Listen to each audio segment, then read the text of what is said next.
Hola a todos, ¿cómo están? Soy la doctora Liliana Hernández Marín, especialista en imagenología diagnóstica y terapéutica. Vamos a revisar los principales métodos de estudio en uroradiología, así como anatomía radiológica y algo de patologías del sistema urinario. Consideré incluir únicamente las patologías de mayor interés para la formación general. Aquí en los esquemas observamos la localización del transductor para la localización de los riñones. Usualmente en sus estudios recibirán fotografías del eje largo o corte longitudinal del riñón y del eje corto o corte transversal. Usualmente lo que valoramos es el tamaño, en donde en un adulto la longitud debe ser de 10 a 12 centímetros aproximadamente. Buscamos que ambos estén localizados en las regiones lumbares retroperitoneales de cada lado. Valoramos también sus bordes, esperando que en el adulto sean bordes lisos, ya que la ausencia de bordes lisos podría significar patología. Finalmente, y probablemente lo más importante, vamos a valorar la relación de la corteza con la médula. En riñones normales esperamos que la corteza tenga un espesor aproximado de 13 a 25 milímetros aproximadamente, lo mediremos de aquí a aquí. En pacientes jóvenes o menores de 60 años esperamos que la corteza sea más gruesa y que guarde una relación aproximada de 1.6 con la médula. La médula la estaremos midiendo de aquí a acá. Ya en edades mayores, a los 60 años, es normal ver pérdida de la masa en la corteza, convirtiendo esta relación corteza-médula a casi 1:1. En la médula observamos estas estructuras llamadas pirámides, que corresponden a estas estructuras hipoecoicas triangulares que estamos viendo aquí, cuyo vértice forma la papila. Un riñón normal tiene de 5 a 11 papilas aproximadamente, y esta papila forma esta indentación que conocemos como cáliz renal. En un momento vamos a ver cómo se ve ese cáliz renal. Un ultrasonido es un método de estudio rápido para evaluar la dilatación del sistema colector o hidronefrosis, para valorar la enfermedad litiásica, aunque este no es el método de elección. También nos sirve para valorar masas como quistes o tumores. Podemos también utilizarlo para la valoración de las arterias renales mediante Doppler, en el caso del estudio de hipertensión arterial, o en casos de intervencionismo para realizar biopsias, por ejemplo. En teoría también funciona para evaluar de forma rápida la reserva glomerular al evaluar la corteza renal y el tamaño renal cuando estudiamos a un paciente con insuficiencia renal crónica. Básicamente, con un ultrasonido pues observamos la forma y tamaño de los riñones. Cabe mencionarles que los uréteres no son visualizados a menos de que estén muy dilatados. De una forma normal, pues prácticamente va a ser imposible localizarlos en un ultrasonido.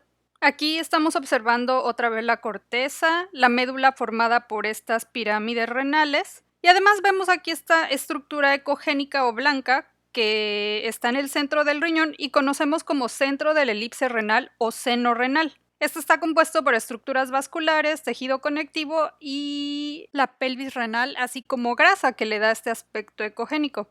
También podemos observar aquí al sistema colector con su pelvis renal. Este aspecto nos podría parecer un poco dilatado, pero corresponde únicamente a un paciente adecuadamente hidratado. A veces este aspecto lo refieren como dilatación del sistema colector, pero hay que tener cuidado de que no simplemente estemos observando un paciente que tomó 1 litro de agua antes de la exploración ecográfica. El aspecto ecográfico de los riñones a través de la vida cambia. En los neonatos podemos ver la corteza más ecogénica o más blanca, con algunas discretas lobulaciones fetales, que todas tienen correspondencia con una pirámide en su interior. Vean ahí como cada una tiene su pirámide. Las pirámides son muy prominentes en los riñones de los neonatos. El seno renal pues prácticamente está inexistente, ya que hay muy poca cantidad de grasa. Conforme avanzamos, la corteza comienza a volverse más hipoecoica y el seno renal pues va a comenzar a tener más volumen, y finalmente alcanzamos este aspecto de un riñón adulto. Ya para edades avanzadas el seno renal va a predominar, o sea, va a haber más grasa prácticamente, y por su parte la corteza y la médula pues van a perder volumen. Este intercambio graso puede ocurrir en etapas más prematuras, a los 40 años digamos, de pacientes con diabetes mellitus, por ejemplo. Para el estudio de la vejiga requerimos que el paciente tenga llenado vesical, por lo que toma líquido y aguanta hasta que refiere llenado máximo que tolere, y ahí es cuando comenzamos a explorar por ultrasonido la vejiga. Estudiamos sus paredes, las cuales deben ser lisas, y la pared de la vejiga debe tener un grosor menor a 3 milímetros, que es prácticamente esa pequeña línea. Este grosor de 3 milímetros lo medimos cuando la vejiga está completamente llena. Todo lo que vemos aquí de color negro pues es la orina anecoica. Estudiamos también el trígono vesical y la inserción de los uréteres. Con ultrasonido Doppler vamos a poder valorar los jets ureterales, ya que cuando la orina entra a la vejiga a través de la unión uretero-vesical, esta lo hace con cierta velocidad y en una dirección muy focal, por lo cual mediante Doppler vamos a poder registrar cuando ocurre esa expulsión de orina, como estamos viendo ahí. Esto obviamente lo tendríamos que ver de este lado y otro de este lado, nada más que a veces pues se ve uno y segundos después vemos el otro. Podemos también valorar la posición de globos de sonda Foley dentro de la vejiga con este aspecto redondo, muy redondo, anecoico, ya que tiene agua en su interior, y alrededor observamos las paredes de la vejiga colapsadas.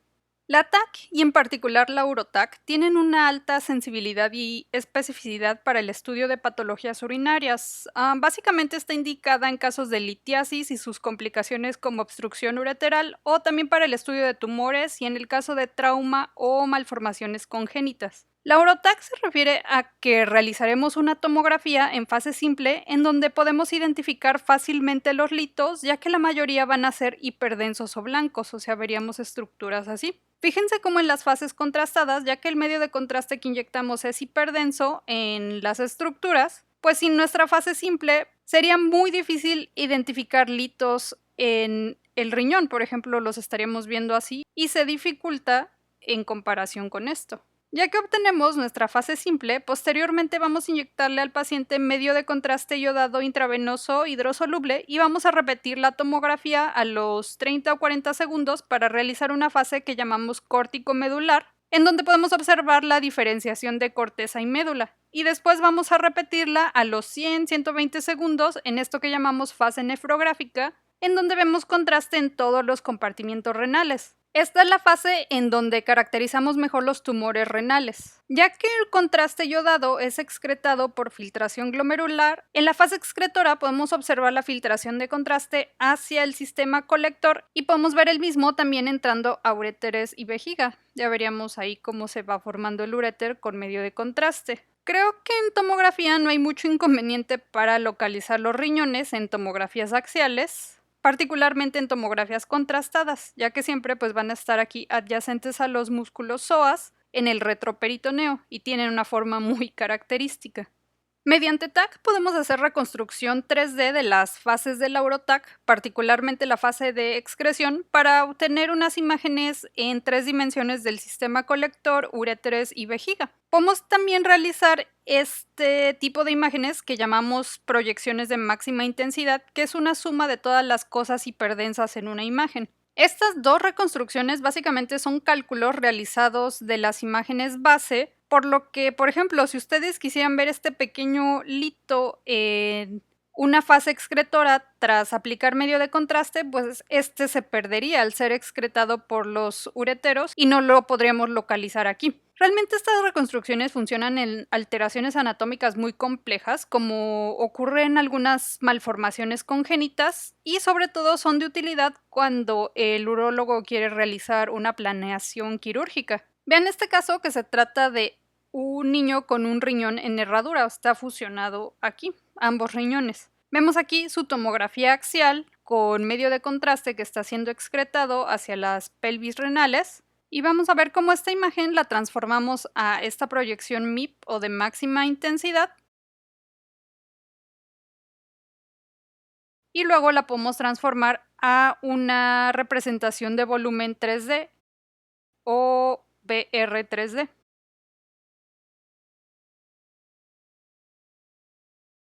Este tipo de imágenes 3D realmente no sustituye nunca a las imágenes base, que son las tomografías de donde sacamos estos datos. El estudio mediante fluoroscopía de la vejiga, con el cual seguimos el vaciamiento miccional, se llama cistouretrografía o cistografía miccional. Mediante una sonda llenamos con medio de contraste la vejiga y documentamos cuando el paciente micciona para determinar la anatomía, cambios de posición, ejes y relaciones que guardan las estructuras de la pelvis mientras el paciente está vaciando su vejiga, como estamos viendo aquí en el video. También valoramos la forma y bordes de la vejiga, los cuales pues deben ser bastante lisos. Este estudio lo utilizamos para valorar reflujo de orina de la vejiga al uréter en casos de lesiones vesicales como posteriores a lesiones por trauma, divertículos de la vejiga o cualquier otra malformación anatómica. En pediatría lo utilizamos para valorar si existe reflujo de orina de la vejiga a ureteros y para valorar la coordinación y anatomía de la vejiga durante la micción. También nos sirve en el caso de dilatación del sistema colector o hidronefrosis o en el caso de micción involuntaria o enuresis. Para las alteraciones del vaciamiento e incontinencia ya existen mejores métodos de estudio como la urodinamia, pero la cistourografía solía ser una gran indicación para estas. También sirve para la valoración de la vejiga para ver si existe alguna asociación a otras malformaciones, como por ejemplo malformaciones de la médula espinal o anorrectales o en ausencia de la musculatura de la pared abdominal anterior, situación que conocemos como síndrome de Prunbelly o abdomen en ciruela pasa. La urografía era la urotac del pasado. Inyectamos medio de contraste yodado intravenoso y tomamos radiografías a diferentes momentos para valorar la anatomía renal y las vías de excreción. Usualmente consta de una placa simple y tras la inyección de contraste valoramos a los riñones en su fase nefrográfica, aquí los podemos ver con bastante facilidad, pudiendo observar cómo concentran el medio de contraste aquí en su parénquima. Valoramos después la excreción del contraste hacia el sistema colector y ureteros hasta que el contraste alcanza la vejiga. Tras el llenado de la vejiga del paciente, pedimos al paciente que miccione y tomamos radiografías de vaciamiento. Las indicaciones básicas de la urografía pues es valorar la anatomía de los sistemas colectores y ureteros, sobre todo en el contexto de las malformaciones congénitas. El resto de indicaciones son relativas ya que la urotac tiene mucho mayor poder diagnóstico en estas condiciones, pero por ahí de repente se solicita una urografía sobre una urotac en estos casos. Vamos a revisar de forma rápida la anatomía del sistema colector por imagen. Cuando el contraste es excretado, este va a pasar al sistema colector, en donde observamos estas estructuras con forma de copa que se llaman cálices. En el vértice de cada cáliz hay una papila que forma esta estructura que llamamos fornix. Estos son los fornix, los que están hacia los bordes de la papila en el cáliz. Aquí los vemos sin las anotaciones. El cáliz tiene un cuello llamado infundíbulo y un grupo de cálices va a desembocar en un cáliz mayor, el cual a su vez va a desembocar a la pelvis renal. Existe este punto de transición en donde la pelvis se une al uréter formando la unión ureteropiélica. Este es un sitio en donde se estenosa de manera fisiológica el uréter, aunque a veces esta estenosis normal puede estar muy hipertrófica e incluso ocluir el paso de orina, generando una dilatación de la pelvis renal y cálices por estenosis de la unión ureteropiélica. Otro punto de estenosis fisiológica normal en los ureteros es cuando los vasos ilíacos pasan por fuera del uretero a este nivel y finalmente el último punto de estenosis es cuando el uréter entra a la vejiga, esto llamado unión uretero-vesical. Así que a grandes rasgos pues tenemos el sistema colector con sus cálices, pelvis renal, uréter y vejiga. Creo que es bastante sencillo. El único método de imagen con el que evaluamos de una forma cualitativa y cuantitativa la función fisiológica de los riñones es con los renogramas, que son estudios de medicina nuclear, particularmente gammagrafías renales y de vías urinarias. Los radiofármacos de uso más común que utilizamos es el DSMA, principalmente para valorar la estructura, aunque también nos habla de función. Podemos utilizarlo para localizar tejido renal en caso de ectopias o valorar secuelas de procesos inflamatorios. Ejemplo, aquí vemos unos riñones normales, y esta es la vejiga, y ahora comparen con este riñón derecho visto por detrás y visto por delante, en donde un paciente sufrió una pielonefritis crónica y ya hay cicatrices que han cambiado la estructura de este riñón. E inclusive vean que ahora la función renal diferencial de ese riñón derecho es de 7% contra 93% de función renal del izquierdo. Los radiofármacos para evaluar la función excretora, ya sea la filtración tubular o la filtración glomerular, son el tecnesio MAC3 y el DTPA. Con estos fármacos vamos a evaluar la función renal o la excreción. En el caso de obstrucción de las vías urinarias, hipertensión, evaluar trasplantes renales o función de riñones con malformaciones anatómicas, etc. Vamos a ver este ejemplo de renograma con DTPA. Aquí vemos el radiofármaco en la aorta y vemos cómo empieza a ser concentrado de manera bastante uniforme en ambos riñones y podemos verlo también en esta gráfica. Discretamente, el riñón derecho en esta curva, el que está inferior, la línea que está inferior, es el que concentra menos. Ahora pasamos a la parte del drenaje en donde los riñones comienzan a excretar. El riñón más alto es el riñón izquierdo, el riñón más bajo es el derecho, porque recuerden que sobre el riñón derecho está el hígado. Así que estas imágenes son como si estuviéramos viendo al paciente de espaldas. Vean cómo el riñón izquierdo comienza a excretar más rápido y el riñón derecho permanece bastante brillante. Esto quiere decir que está tardando en excretar este riñón derecho. También nos habla de que este riñón derecho tiene una función más lenta. Si revisamos las curvas de excreción, este es el riñón derecho y este es el riñón izquierdo, vean cómo el riñón izquierdo comienza a excretar de inmediato y el derecho tarda. Aquí hace una especie de línea recta y posteriormente comienza a excretar, pero tarda más, aunque eventualmente logra excretar el radiofármaco. ¿Qué les quiero decir con todo esto? Pues básicamente que si ustedes quieren medir la función renal, requieren de estudios de medicina nuclear. Las imágenes no son muy anatómicas, como podrían ser por ejemplo en una uroTAC, pero sí nos hablan totalmente del funcionamiento y fisiología de las estructuras. Embriología no era una de mis asignaturas favoritas hace más de 15 años, pero nos sirve para entender un poco de las malformaciones del sistema urinario. De forma rápida, recuerden que el sistema urinario se genera a partir del mesodermo. Este va a formar un cordón nefrogénico y un blastema gonadal por adelante. A partir de este cordón nefrogénico se va a formar el pronefros, el mesonefros y el metanefros. El pronefros va a involucionar por ahí del día 24 y va a promover la formación del mesonefros. El mesonefros y el blastema gonadal forman la cresta urogenital y esta cresta urogenital evoluciona o involuciona dependiendo del sexo y estímulos hormonales en el feto. El metanefro se forma en la región caudal del cordón nefrogénico a ambos lados de la vejiga. El mesonefros después va a generar un brote o yema ureteral que se va a introducir al blastema metanefrógeno. Esto va a empezar a formar al riñón. En la vida fetal, esta interacción está localizada a la altura aproximada de S1, S2 y la pelvis renal primitiva ve hacia la porción ventral del feto. Conforme avanza la gestación, el riñón va a ir ascendiendo desde el nivel S1, S2 hasta aproximadamente L1, que puede ser más o menos de T12 a L3, dependiendo qué riñón es. Y además vamos a ver cómo la pelvis, de estar viendo hacia el frente, la pelvis renal, ahora la pelvis renal va a rotar 90 grados y se va a orientar hacia el centro, viendo hacia la vértebra, digamos. Básicamente las malformaciones urinarias ocurren por una falla en la inducción e interacción del metanefros, que forma los glomérulos, túbulos contorneados y asas de Henle, con el mesonefros, que forma desde los túbulos colectores hasta el uréter. Puede también haber fallas en el desarrollo del mesonefros que provoquen malformaciones en todo este tracto urinario inferior.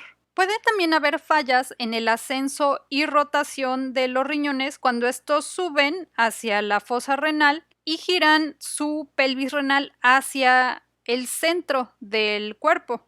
Antes de hablar de malformaciones, vamos a hablar de algunas variantes anatómicas normales. Los riñones se desarrollan en especies de lóbulos y dentro de cada lóbulo, como ya dijimos, va a existir una pirámide. En el nacimiento es muy frecuente que los neonatos sigan teniendo estas lobulaciones en el contorno de sus riñones, lo cual es completamente normal siempre y cuando veamos que cada lobulación contiene una pirámide en su interior. Estas lobulaciones se pierden más o menos cuando el niño cumple 4 o 5 años. A veces estas lobulaciones pueden seguir siendo identificadas en casi 5% de los adultos y mientras tengan esa pirámide dentro de cada lóbulo no hay ningún problema. El problema estaría, por ejemplo, en esta situación en donde Esto son cicatrices renales. Las cicatrices renales son completamente patológicas y usualmente son formadas tras procesos inflamatorios crónicos, así que hay que tener cuidado con decir que este tipo de indentaciones son cicatrices renales. Tenemos estas otras 3 variantes anatómicas correspondientes a aspectos de riñones normales que podrían simular enfermedad. La primera es este defecto de unión anterior que vemos aquí, el cual surge de una fusión incompleta de los lóbulos fetales, dejando esta muesca que se extiende desde el seno renal hasta la superficie. Usualmente va a estar localizada hacia el polo superior del riñón, el cual típicamente se fotografía hacia este lado que corresponde al lado derecho de las imágenes. Este defecto de la unión anterior suele confundirse también con una cicatriz renal. Otra variante es la hipertrofia de la columna de Bertin, que se refiere a una invaginación que sufre la corteza hacia dentro del seno renal y le da este aspecto como de tumor del cual habría que diferenciarlo. Vean cómo tiene la ecogenicidad similar al resto de la corteza, lo cual nos puede orientar que esto es únicamente una variante anatómica en relación a esta hipertrofia. Cuando el vaso realiza una impresión sobre el riñón izquierdo, esta forma una especie de remodelado llamado joroba de dromedario. He visto que también se refieren a esta joroba de dromedario como joroba de Hampton, pero esa, si recuerdan, de radiología torácica es la joroba correspondiente al infarto pulmonar, por lo que mejor la llamo joroba de dromedario. No es más que una simple impresión que hace el vaso sobre el riñón, pero como causa una especie de disminución del volumen del polo superior renal, nos podría hacer pensar que este polo superior está alterado por cicatrices o una displasia en el tejido renal, por ejemplo. Comenzando ya con las fallas anatómicas renales, vamos a revisar el riñón en herradura, ya vimos un ejemplo previamente, y un riñón en herradura se refiere a una anomalía de fusión y migración de los riñones, los cuales usualmente se fusionan en su polo inferior.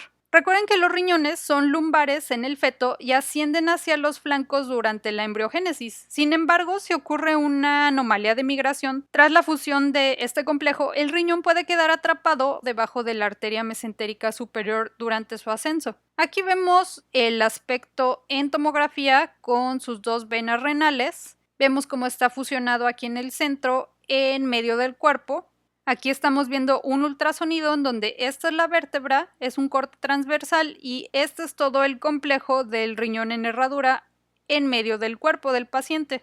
Aquí lo estamos viendo en una gammagrafía. El aspecto es muy sencillo de identificar, pero más que nada hay que tomar en cuenta que esta malformación predispone al paciente a infecciones de las vías urinarias y litiasis, así como alteraciones de la unión ureteropiélica. Está ampliamente asociado a aneuploidías cromosómicas como el síndrome de Turner, que es la presencia de un cromosoma sexual X único, y también a las grandes trisomías como el síndrome de Patot o trisomía 13, síndrome de Edwards o trisomía 18 y síndrome de Down o trisomía 21. De forma rara puede surgir de este riñón en herradura un cáncer renal. Si no existe una fusión de los riñones, pero existe un arresto en el ascenso de los riñones, el riñón puede tomar una posición más baja de lo normal. Sabemos que de forma normal el riñón izquierdo está más elevado que el derecho debido a que el hígado limita la altura del riñón derecho. Tosis se refiere a la caída de una estructura como la tosis palpebral, por ejemplo. La tosis renal se refiere a que el riñón tiene una arteria renal normal, pero esta va a estar elongada ya que la posición del riñón va a ser más bajo. Si vemos riñones en posición baja, siempre hay que ver la irrigación. Si la irrigación se origina de la aorta de una forma muy directa, con un trayecto corto, se llama a esto ectopia lumbar baja. Si se origina de una arteria ilíaca permaneciendo hacia un lado del cuerpo, a esto se le denomina ectopia ilíaca. Si guarda la irrigación fetal, por así decirlo, con doble irrigación ilíaca y posición central, esto es una ectopia pélvica. Generalmente este tipo de hallazgos no tiene ninguna complicación, pero su desconocimiento puede generar confusión, por ejemplo en eventos quirúrgicos en donde pueden confundir un riñón con funcionamiento normal por un tumor y retirarlo, como fue este caso en donde un ortopedista omitió leer el informe radiológico en donde habían reportado que existía un riñón pélvico y pues el cirujano lo retiró. Además de anomalías en el ascenso, pueden ocurrir anomalías de cruce contralateral, en donde casi 6% de la población puede tener un riñón en el lado contralateral de donde debería estar originalmente. Estos riñones pueden fusionarse y ascender juntos o no estar fusionados. Usualmente el riñón que cruza hacia el lado contralateral tiende a ser displásico, o sea, celularmente anormal. Puede tener anomalías en su perfusión y, como en casi todas las malformaciones renales, puede tener cierta tendencia a desarrollar infecciones y litiasis debido a la estasis de orina originada por las anomalías de su drenaje. Por otro lado, el riñón que queda en el lado original, por así decirlo, puede tener malrotaciones. Recuerden cómo la pelvis renal fetalmente ve hacia el vientre y mientras asciende, la pelvis renal empieza a girar para ver hacia la columna vertebral, por lo que puede haber anomalías en esta posición. Aquí tenemos en esta TAC un riñón izquierdo que cruzó al lado contralateral y se encuentra en el polo inferior del riñón, pero sin fusionarse. En este corte axial de TAC vemos dos riñones del lado derecho y en este ultrasonido vemos dos riñones pero fusionados del lado derecho. Las variantes de la ectopia renal cruzada puede ser con fusión, sin fusión, de un solo riñón o contralateral. En la variedad con fusión es en donde existe más variedad y ven cómo el riñón en posición original puede tener anomalías de su rotación también, como estamos viendo en estos casos. Cuando la yema ureteral mesonéfrica no logra alcanzar el blastema metanéfrico para inducir el desarrollo renal, el riñón no se va a formar y a esto le llamamos agenesia renal. Esto ocurre con cierta frecuencia en 1 de cada 5,000 personas y es más frecuente en hombres y usualmente es el riñón izquierdo el que no se logra formar. Esta ausencia de riñón se asocia de una manera leve en los hombres a ausencias de epidídimo, de conductos deferentes, vesículas seminales o a presencia de quistes en la vesícula seminal del lado en donde existe la ausencia. En las mujeres, la agenesia renal requiere de un estudio uterino por ultrasonido o en todo caso por resonancia magnética, ya que en casi 70% de los casos se asocia a malformaciones uterinas. Mientras no exista alguna condición que ponga en riesgo la función renal, como por ejemplo diabetes, hipertensión o un tumor, digamos, un paciente monorreno no va a tener ningún síntoma, inclusive alguno de ustedes podría tenerlo. Suele ser un hallazgo incidental cuando realizamos algún estudio por cualquier otra razón que reportamos este tipo de ausencias de riñones. Típicamente, el riñón que existe va a ser más grande de lo normal, ya que este se va a hipertrofiar de una manera compensatoria. En teoría, esta situación debe ser detectada in útero, ya que cuando realizamos ultrasonidos obstétricos, al feto siempre le revisamos la presencia de todos los órganos. Revisamos que la aorta fetal tenga esta imagen, que algunos le llaman en avión, en donde las alas son las arterias renales. A veces puede ser difícil localizar el riñón, pero la presencia de las arterias renales nos dice dónde hay que buscar, y en caso de que observemos que está ausente la arteria renal, tenemos que reportar la casi inexorable probabilidad de que exista agenesia renal en ese feto. De no tener un riñón, vamos a pasar ahora a las anomalías en donde un riñón duplica su sistema colector y uréter y esto puede ser de una forma parcial o total. Estas anomalías están presentes en menos de 1% de la población y cerca del 2 al 4% de los pacientes que son estudiados por síntomas urinarios. Las anomalías de la duplicación usualmente son asintomáticas y pueden ser meramente hallazgos incidentales. Si estos hallazgos son sintomáticos, puede ser el riesgo incrementado de infecciones de vías urinarias, reflujo urinario y obstrucción los que causan hallazgos clínicos. En casos muy severos de obstrucción, por ejemplo, puede haber aumento del volumen de un riñón debido a la dilatación del sistema colector, a esto lo conocemos como hidronefrosis, e inclusive podríamos nosotros palpar esa masa renal, que pues corresponde al riñón que está incrementado de tamaño. El espectro de las anomalías de duplicación se dividen en la duplicación de pelvis o pelvis bífida y en la duplicación ureteral, la cual puede ser incompleta o completa. La pelvis bífida se refiere a que van a existir dos sistemas pielocaliciales en un solo riñón, los cuales van a estar unidos dentro de una pelvis y le va a conferir este aspecto indentado. Por ultrasonido podemos sospecharlo a ver cómo el parénquima renal desde la corteza se indenta y divide al seno renal en dos. Y pues de esta forma lo podemos observar en tomografías. Algunos son más cortos que otros. Ahora vamos a ver esta interesante patología que es la duplicación ureteral. En una duplicación incompleta, una sola yema ureteral mesonéfrica se expande y se divide. Esto induce la formación de dos sistemas excretores. Se forman dos ureteros, los cuales van a unirse en uno solo y por lo tanto pues va a haber solo un orificio ureteral. Esta unión se puede dar en posición alta o en posición baja. Este hecho de que solo exista un solo orificio ureteral nos dice que esto es una duplicación incompleta. En la duplicación completa se van a formar dos yemas ureterales mesonéfricas, las cuales van a inducir la formación de dos sistemas excretores, los cuales ambos desembocarán de forma independiente en la vejiga. Pero aquí nos llama la atención que el uréter del polo superior se va a insertar de forma aberrante en posiciones inferiores, ya sea penetrando a la vejiga o penetrando a la vejiga en forma de saco, situación que conocemos como ureterocele,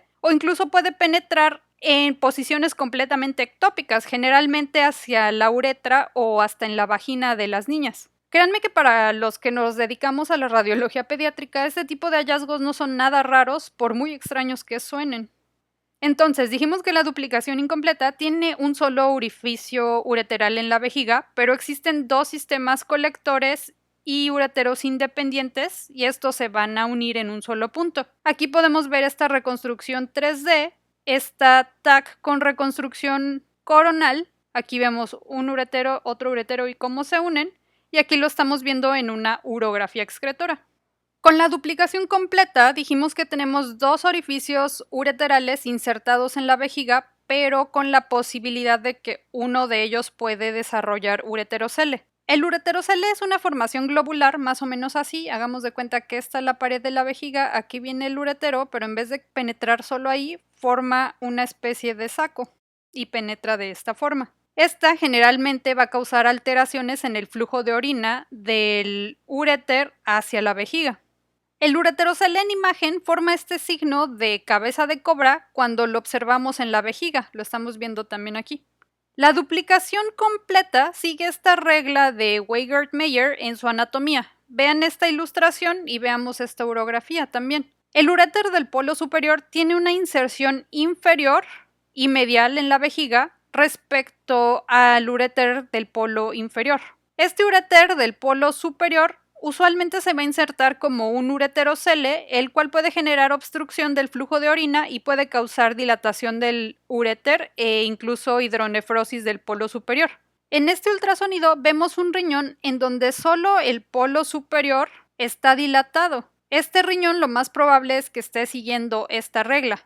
Este polo superior usualmente es displásico. Básicamente esto es un término histológico para decir que la arquitectura celular está desorganizada y está caracterizada por la presencia de túbulos inmaduros y presencia inapropiada de células de cartílago y tejido fibromuscular. Esto último también lo conocemos como metaplasia, así que básicamente pues es una alteración celular en ese polo renal.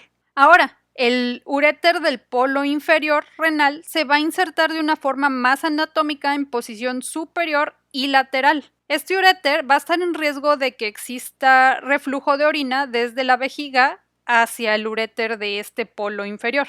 Además del estudio tomográfico con Urotac que generalmente solicitamos a estos pacientes, solicitamos también cistografía miccional para ver si existe reflujo vésico-ureteral, sobre todo en el caso de que observemos dilatación de las pelvis renales, lo cual significaría que probablemente existe hidronefrosis, como vemos aquí. Además, podemos valorar la función de ambos riñones y segmentos de los mismos con gammagrafía, ya que usualmente el riñón con duplicación puede tener daño y particularmente hay más daño en las regiones displásicas. Vean cómo estas duplicaciones pueden ser unilaterales o bilaterales.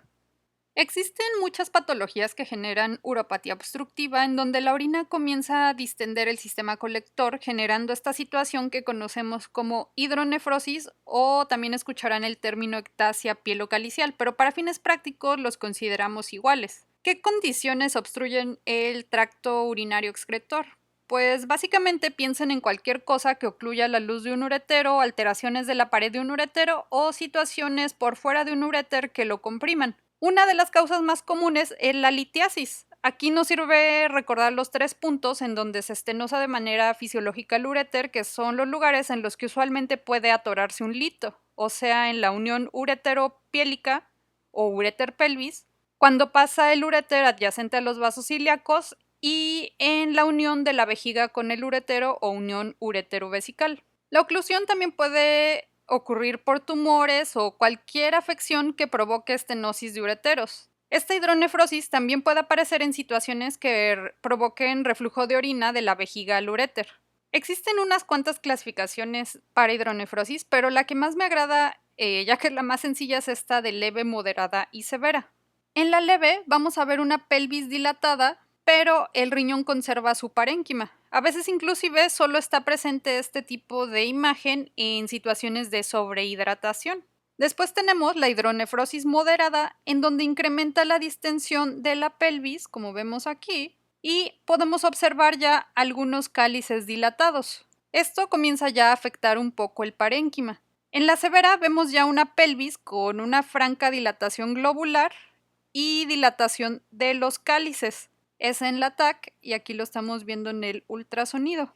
Todo esto hasta acá. Esto inclusive podría simular quistes. Vean que aquí ya empezamos a ver un adelgazamiento de la corteza renal. Entonces, generalmente lo que está sucediendo es que hay una obstrucción distal a estos puntos que está generando este tipo de imágenes.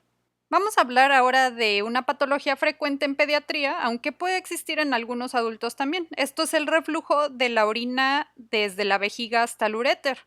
La unión del uréter con la vejiga de forma simple, digamos que tiene esta morfología en donde existe un túnel submucoso largo cuando penetra el uréter a la pared vesical. Esto le va a conferir una función de válvula, o sea, la orina va a presionar aquí y eso mismo va a cerrar esta unión uretero-vesical, por lo cual pues no va a poder haber regreso de orina o reflujo hacia el uréter.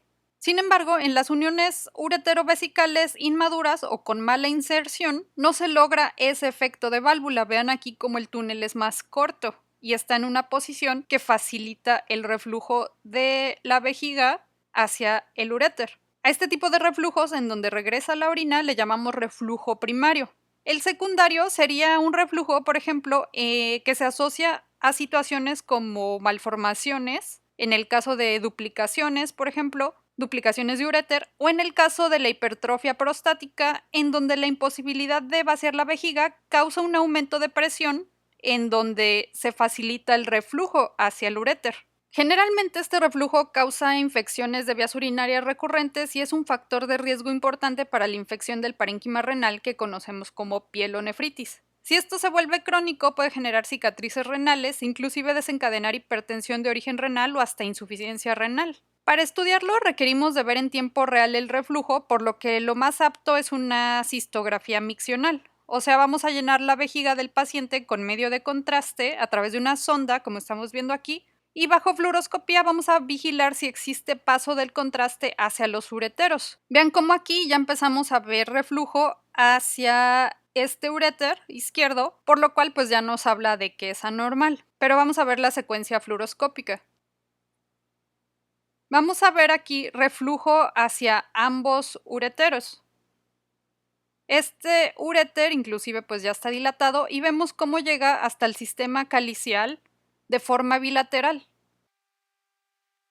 Este sistema calicial pues ya tiene una forma bastante globular. Diríamos que este reflujo es un reflujo 4.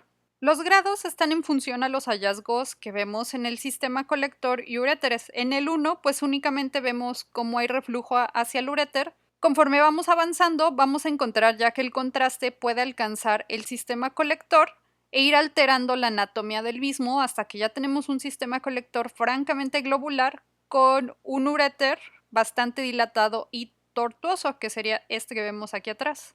Ya luego revisen si quieren los grados con calma por si tienen curiosidad. Para fines rápidos, tal vez es conveniente comentarles que usualmente el grado 1 se le da seguimiento y se da profilaxis con amoxicilina y clavulonato o trimetoprim sulfametoxazol solamente a pacientes con IBUs recurrentes o los que aún no controlan esfínteres. En el grado 2 y 3 se da profilaxis farmacológica a todos. En el grado 3 y 4 se prefiere profilaxis y procedimientos quirúrgicos. Usualmente el primero que se intenta en la actualidad es crear una especie de válvula mediante la inyección cistoscópica de sustancias aquí en la unión ureterovesical, creando una especie de válvula. Esto se hace de manera cistoscópica, inyectando un polímero que se llama Diflox.